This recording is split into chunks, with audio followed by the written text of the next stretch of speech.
بسم اللہ الرحمن الرحیم۔ السلام علیکم۔ ہمارے چینل کہانی ہب آفیشیل میں خوش آمدید۔ ناظرین، میں آج آپ کے لیے انتہائی خوفناک اور دلچسپ کہانی لے کر آئی ہوں، لیکن کہانی شروع کرنے سے پہلے آپ سے گزارش ہے کہ اگر آپ نے ہمارا چینل سبسکرائب نہیں کیا تو آپ ہمارے اس چینل کو سبسکرائب کر لیجئے اور بیل آئیکن کو بھی پریس کر لیں تاکہ ہر نئی آنے والی ویڈیو بآسانی آپ تک پہنچ سکے۔ وہ ستمبر کی ایک بے کیف اور اداس سی سہ پہر تھی۔ سالٹ لیک سٹی کا آسمان سوگوار لگ رہا تھا۔ مس ہیٹی اینڈرس اپنے اپارٹمنٹ ہاؤس کے سامنے پھولوں کی کیاری میں کام کر رہی تھی کہ ایک ٹیکسی اس کے سامنے آ کر رکی۔ اس میں سے ایک نوجوان اور سمارٹ سا جوڑا اترا۔ مرد خوبصورت سوٹ میں ملبوس تھا، عورت بھی خوش لباس اور بے حد حسین تھی۔ اس کی سب سے حسین بات اس کے ہاتھوں، کانوں اور گلے میں جگمگاتے ہیرے تھے۔ وہ مرد اور عورت نو بیاہتا لگ رہے تھے، شاید ہنی مون منانے نکلے تھے۔ وہ ایک دوسرے کے ہاتھ میں ہاتھ ڈالے بالکل رومیو جولیٹ کی طرح ایک دوسرے کو دیکھتے ہوئے مس ہیٹی کی طرف بڑھے۔ یہ میری بیوی ہے، ہمیں ایک اپارٹمنٹ کی ضرورت ہے، مرد نے ہیٹی سے کہا۔ مس ہیٹی کچھ کہے بغیر ان دونوں کو اپنے ساتھ سیڑھیوں کے راستے اوپر لے گئی، جہاں 3 کمروں والا ایک کمرہ خالی تھا۔ اپارٹمنٹ دیکھ کر عورت بے حد خوش نظر آ رہی تھی۔ وہ بچوں کی طرح ایک کمرے سے دوسرے کمرے میں آ جا رہی تھی۔ مس ہیٹی کی نظریں اس عورت کے ہیروں پر تھی، اسے اصلی ہیرو کی پہچان تھی۔ مرد نے مس ہیٹی کی طرف دیکھا، پھر ناگواری سے اپنی جیب میں ہاتھ ڈالا اور ایک بڑا نوٹ نکال کر اس کی طرف بڑھا دیا۔ اب تم جاؤ، مرد نے کہا۔ مگر یہ تو صرف ایک ہفتے کا کرایہ ہے، مس ہیٹی نے کہا۔ کیا تم صرف ایک ہفتہ ٹھہرو گے؟ بتا دیں گے، فی الحال تم جاؤ، مرد نے ہاتھ ہلاتے ہوئے کہا۔ میں تم لوگوں کا سامان سیٹ کر دوں، مس ہیٹی نے کہا تو مرد کے چہرے پر روشنی نمایاں ہو گئی۔ مس ہیٹی کو اس کا رویہ عجیب سا لگا۔ اس کی آنکھوں میں الجھن دیکھ کر مرد نے فوراً خود کو سنبھال لیا۔ وہ دراصل میں بحرے اقیانوس کے ساحل پر ایک کیمیکل پلانٹ چلاتا ہوں۔ کمپنی سالٹ لیک سٹی میں اپنا ایک دفتر کھولنا چاہتی ہے، میں اس لیے آیا ہوں، لیکن مجھے نہیں معلوم کہ مجھے یہاں کتنا وقت لگے گا۔ تم نے حال ہی میں شادی کی ہے؟ مس ہیٹی نے مسکراتے ہوئے پوچھا۔ ہاں، ہم ہنی مون منانے آئے ہیں، مرد نے کہا۔ مس ہیٹی نے رجسٹر کھول کر اس کے سامنے رکھا۔ مرد نے اس میں اپنا اور اپنی بیوی کا نام لکھا، مس اور مسز ڈی سی روبنس لکھا اور رجسٹر مس ہیٹی کو واپس کر دیا۔ مس ہیٹی محسوس کر رہی تھی کہ وہ نہیں چاہتا تھا کہ وہ زیادہ دیر اس کمرے میں رہے۔ وہ حیران ہوتی چلی گئی۔ دوسرے دن جمعرات تھی۔ مس روبنس صبح ہی صبح کہیں چلی گئی اور رات کو واپس آئی۔ جمعے اور ہفتے کو مس ہیٹی نے دونوں میں سے کسی ایک کو بھی نہیں دیکھا۔ اتوار کو مس ہیٹی نے اپنے ایک اور کرایہ دار مسز ایڈورڈ سے اس نو بیاہتا جوڑے کے بارے میں معلوم کیا تو اس نے بتایا، میں نے جمعے کو صرف مرد کو جاتے ہوئے دیکھا تھا، اس کے پاس صرف سوٹ کیس تھا۔ مرد نے اپنے اپارٹمنٹ کی کھڑکی سے ایک ہوائی کس کا اشارہ بھی کیا تھا۔ مجھے عورت تو نظر نہیں آئی، مگر مرد کے انداز سے ایسے لگا جیسے وہ کھڑکی میں ہی کھڑی تھی۔ دراصل میں نے آج ان کے دروازے پر کئی بار دستک دی مگر کوئی جواب نہ ملا۔ مس ہیٹی نے پریشانی سے کہا، اگر عورت اندر ہے تو وہ جواب کیوں نہیں دیتی؟ مس ہیٹی سوچ رہی تھی کہ اگر مسز ایڈورڈ نے جمعے کو مرد کو تنہا جاتے ہوئے دیکھا تھا، اس کے پاس سوٹ کیس بھی تھا، تو وہ نوجوان دلہن کہاں ہے؟ آخر اس نے چیک کرنے کا فیصلہ کیا۔ اس نے دوبارہ روبنس کے دروازے پر دستک دی مگر اس بار بھی جواب نہ ملا۔ آخر اس نے ماسٹر کی نکالی اور دروازے کا تالا کھول کر اندر داخل ہو گئی۔ یہ دیکھ کر وہ حیران رہ گئی کہ ڈرائنگ روم بیڈ روم کا دروازہ بھی لاک ہے۔ اس نے ہمت کر کے وہ تالا بھی کھولا اور نیم تاریک بیڈ روم میں داخل ہوئی۔ اندر جب اس کی آنکھیں صحیح طرح دیکھنے کے قابل ہوئی تو اس کے حلق سے ایک خوفناک چیخ نکلی۔ نیو بیاہتا دلہن بیڈ پر پڑی ہوئی تھی۔ اس کی آنکھیں پھٹی ہوئی تھی اور چہرہ مسح نظر آ رہا تھا۔ وہ مر چکی تھی۔ اس کے نزدیک ایک تکیہ اور ایک گول چپٹا سریا پڑا تھا، غالباً وہی قتل آلہ تھا۔ مس ہیٹی کے ساتھ مسز ایڈورڈ بھی تھی۔ دونوں عورتیں چیختی ہوئی واپس دوڑی۔ انہوں نے فوراً ٹیلی فون کے ذریعے پولیس کو اس واقعے کی اطلاع دی۔ اس دوران اپارٹمنٹ ہاؤس کے دوسرے کرایہ داروں کو بھی پتہ چل گیا کہ نئی شادی شدہ دلہن قتل ہو چکی ہے اور اس کا شوہر بھی غائب ہے۔ پولیس چیف پارے وائٹ اپنے 2 اہم سراغ رسانوں ہربرٹ اور شارٹ کے ساتھ جائے واردات پر پہنچا۔ پولیس نے اس اپارٹمنٹ ہاؤس کو گھیرے میں لیا۔ پولیس چیف نے مقتولہ کا معائنہ کیا۔ اس نے مس ہیٹی اور مسز ایڈورڈ کا بیان بھی سنا۔ وہ فوراً ہی اس نتیجے پر پہنچ گیا کہ عورت کا قاتل اس کا اپنا شوہر تھا، ورنہ وہ اس طرح منہ چھپا کر نہ بھاگتا۔ مقتولہ کا صرف چہرہ ہی مسا ہوا تھا، باقی جسم پر کسی چوٹ کا نام و نشان نہیں تھا۔ قاتل نے مقتولہ کے چہرے کو مسا کر کے اس کی شناخت ناممکن بنا دی تھی۔ عورت کے جسم پر وہ زیورات موجود تھے جن میں ہیرے جڑے ہوئے تھے، جبکہ ہیرے اصلی نہیں تھے۔ مس ہیٹی نے اصلی ہیرے دیکھے تھے۔ اب اصل مسئلہ اس عورت کی شناخت کا تھا۔ رجسٹر میں جو نام لکھا گیا تھا یقیناً وہ اصلی نام نہیں تھا۔ پولیس چیف پارے نے پورے اپارٹمنٹ کی تلاشی لی، مگر وہاں سے ایسی کوئی چیز نہ ملی جس سے اس کی شناخت ہوتی۔ الماری میں 2 قیمتی گاؤن تھے، مگر ان پر لیبل نہیں تھے۔ ڈاکٹر کا کہنا تھا کہ عورت کو مرے ہوئے 2 دن گزر چکے تھے۔ اس کا مطلب یہ تھا کہ قاتل نے جمعے کے روز اپنی بیوی کی طرف ہاتھ ہلاتے ہوئے ہوائی بوسہ اچھالنے کا محض بہانہ کیا تھا۔ اس وقت تک وہ اسے قتل کر چکا تھا۔ کمرے میں فنگر پرنٹس کے ماہر مصروف ہو گئے تھے، مگر 2 گھنٹے کے بعد انہوں نے اپنی ناکامی کا اعلان کیا۔ کہیں سے بھی انگلیوں کے نشان نہیں ملے۔ یہ خبر پورے ملک کی پولیس کو دے دی گئی اور مس ہیٹی کا بتایا ہوا حلیہ بھی سب کو بھیج دیا گیا۔ اسی دوران اطلاع ملی کہ ایک خاتون نے مردہ خانے میں مقتولہ کو دیکھ کر اس خیال کا اظہار کیا ہے کہ وہ اسے جانتی ہے۔ مقتولہ مس ریما تھی جو مقامی ہوٹل میں رہ رہی تھی۔ وہ ایک نوجوان بیوہ تھی، چنانچہ چیف پارے فوراً مردہ خانے میں پہنچا۔ شناخت کرنے والی عورت وہاں موجود تھی۔ اس نے بتایا حالانکہ مقتولہ کا چہرہ مسا ہو چکا تھا، اس کے باوجود وہ یقین سے کہہ سکتی تھی کہ وہ مس ریما ہے۔ عورت کا کہنا تھا کہ وہ مسز ریما کے جسم پر وہی جھولری دیکھ چکی تھی جو اس مردہ عورت کے جسم پر تھی۔ تھوڑی سی چھان بین کے بعد پولیس نے معلوم کیا کہ مقتولہ سالٹ سٹی کے پلازا ہوٹل میں رہتی تھی۔ جب وہ ہوٹل پہنچا تو معلوم ہوا کہ مسز ریما ہوٹل چھوڑ چکی ہیں۔ ہوٹل کے ملازمین اس سے زیادہ اور کچھ نہیں بتا سکے، اور نہ انہیں یہ معلوم تھا کہ مسز ریما وہاں سے کہاں گئی۔ البتہ انہیں پولیس چیف کو یہ بتایا کہ مسز ریما کو قیمتی زیورات اور قیمتی ملبوسات پہننے کا شوق تھا، مگر وہ اس کے کسی مرد یا دوستوں کے بارے میں کچھ بھی نہیں جانتے تھے۔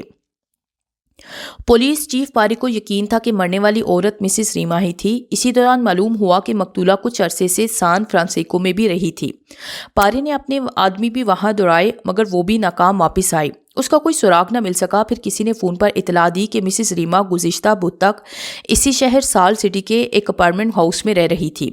پارے فوراً وہاں پہنچا تو لینڈ لیڈی اس کے ساتھ ہاسی رکھائی سے پیش آئی۔ تاہم پولیس چیف کے سوالات کے جواب میں اس نے کہا وہ گزشتہ بدھ تک یہاں تھی، پھر اس نے اچانک اپنے 2 سوٹ کیس لیے اور مجھ سے کچھ کہے بغیر چلی گئی۔ وہ مجھے اپنا آئندہ کا پتہ بتا کر نہیں گئی۔ پولیس چیف جانتا تھا کہ بدھ ہی وہی دن تھا جب مسٹر اور مسز رومبس نے ہینڈی ایڈریس سے اپارٹمنٹ کرائے پر لیا تھا۔ جب پارے نے لینڈ لیڈی کو بتایا کہ قتل ہو چکی ہے تو وہ بونجھ کر رہ گئی۔ وہ جس مرد کے ساتھ آئی تھی اسے ڈینی کہہ کر پکار رہی تھی۔ لینڈ لیڈی نے پارے کو بتایا اس کا بتایا ہوا حلیہ روبس کے حلیے پر پورا اترتا تھا۔ پارے نے جب یہ پوچھا کہ کیا ان دونوں کی شادی کا پروگرام تھا تو عورت نے لا علمی کا اظہار کیا۔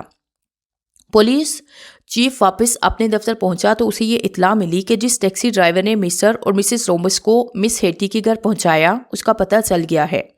پارے نے اس سے گفتگو کی اور اس کے بعد اس کے آدمی تفتیش کے لیے ادھر ادھر پھیل گئے۔ وہ نائٹ کلب میں گئے، انہوں نے انڈر ورلڈ کے لوگوں سے ملاقاتیں کی اور ہر اس جگہ سے معلومات حاصل کرنے کی کوشش کی جہاں جرائم پلتے ہیں، مگر ایسے لگتا تھا کہ مجرم روبس بہت ہوشیار تھا۔ اس نے اپنی موجودگی کا کوئی نشان نہیں چھوڑا تھا۔ وہ راستے بدل بدل کر سفر کر رہا تھا۔ اسی دوران کئی مشتبہ افراد پولیس اسٹیشن لائے گئے، مگر جب مس ہیٹی نے ان کی شناخت کے سلسلے میں سر ہلایا تو انہیں رہا کر دیا گیا۔ ان میں سے کوئی بھی روبس نہیں تھا۔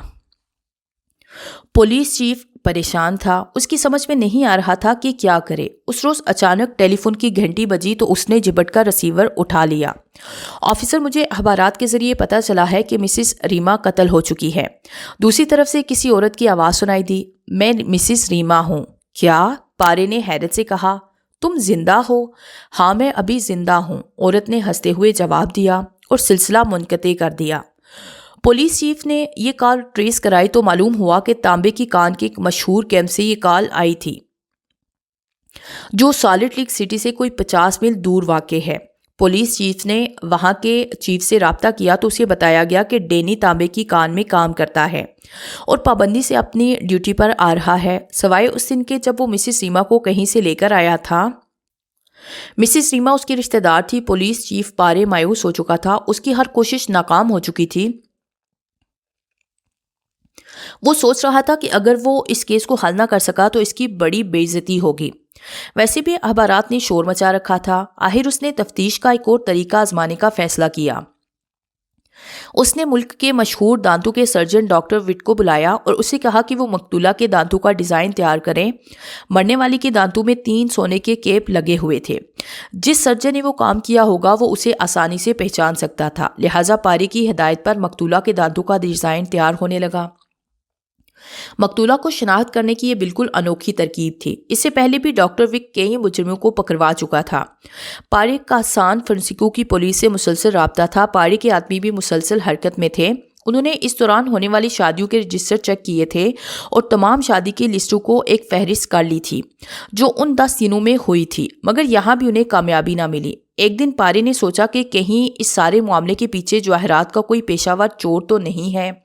یہ سوچتے ہی اس نے ملک کے تمام ان چوروں کی تصویریں منگوا لی جن کا خاص طور پر جواہرات کی چوری کے سلسلے میں پولیس کے پاس ریکارڈ موجود تھا۔ وہ یہ تصویریں مس ہیٹی کو دکھانا چاہتا تھا۔ اس وقت اس کے پاس تقریباً ہر ریاست کے جواہرات کے مشہور چوروں کی تصویریں تھیں۔ مس ہیٹی نے گھنٹوں ان تصویروں کو دیکھنے میں لگائے مگر کوئی کامیابی نہ ملی۔ ستمبر سے اکتوبر کا مہینہ آ گیا مگر نامعلوم دلہن کے قتل کا معمہ حل نہ ہو سکا۔ اسی دوران ڈاکٹر وک نے مقتولہ کے دانتوں کی ایک نقل تیار کی، اس کا نمونہ سان فرانسسکو کو بھجوایا۔ ساتھ ہی پولیس چیف پارے نے سرجن کے تیار کردہ چارٹ اور ڈیزائن کی تصویریں دانتوں کے بارے میں شائع ہونے والے ایک رسالے کو بھجوا دی تاکہ ان میں شائع ہو سکیں۔ شاید رسالہ پڑھنے والے کسی ڈاکٹر کے ذریعے کوئی سراغ سامنے آ سکے۔ پارے کو صرف ایک ہی دن تھی کہ کسی طرح مقتولہ کے بے رحم قتل کو بے نقاب کر دے اور اسے عدالت کے کٹہرے میں کھڑا کرے۔ 2 روز کے بعد ہی ایسی ڈرامائی صورتحال پیدا ہو گئی جس کی پارے کو ذرا بر بھی توقع نہیں تھی۔ ایک خوش لباس اسمارٹ سا شخص پولیس اسٹیشن میں داخل ہوا اور اس نے پولیس چیف سے ملنے کی درخواست کی اور اس نے اپنا نام ہارٹ ڈیزی بتایا۔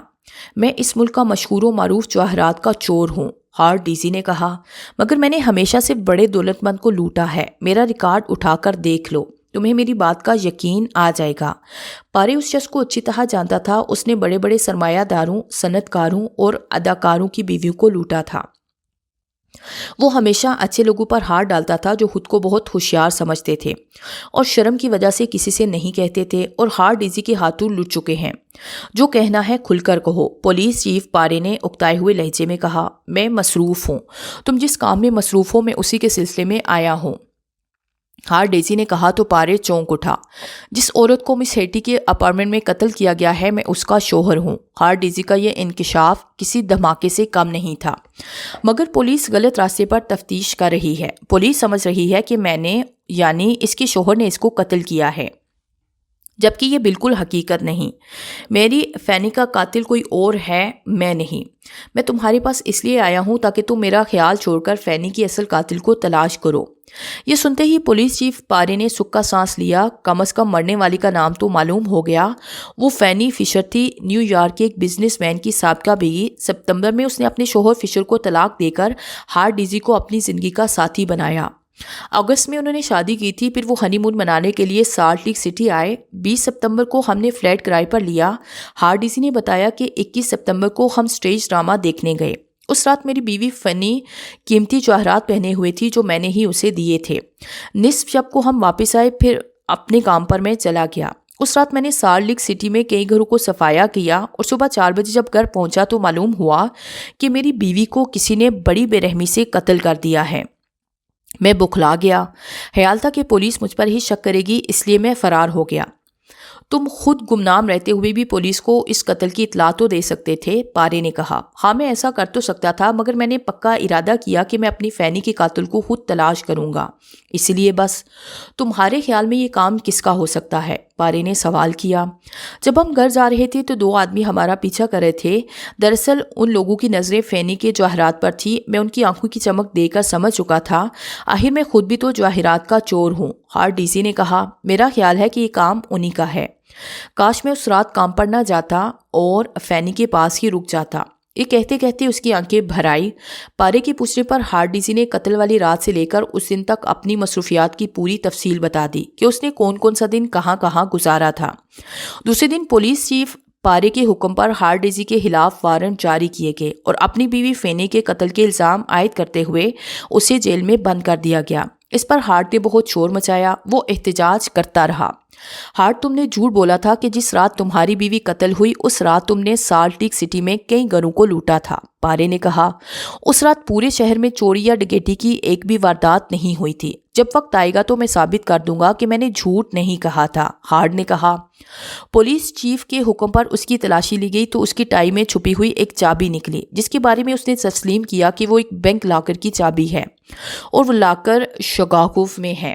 پولیس چیف کے حکم پر شگافو پولیس سے رابطہ کیا گیا تو وہاں سے رپورٹ آئی کہ انہوں نے اس لاکر کو توڑا تو اس میں صرف ایک لفافہ نکلا جس میں ہارٹ نے خود کو ایک شریف قرار دیتے ہوئے اپنی تمام سابقہ چوریوں اور ڈاکو کا اعتراف کیا ہے۔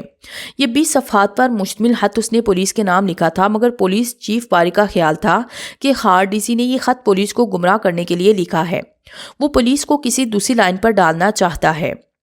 آخر کافی باغ دوڑ کے بعد مصوری میں ایک بینک لا کر تلاش کر لیا گیا جو ہارٹ ڈیزی کے نام پر تو نہیں تھا، مگر جب بینک کے ملازم کو ہارٹ کی تصویر دکھائی گئی تو اس نے اسے پہچان لیا۔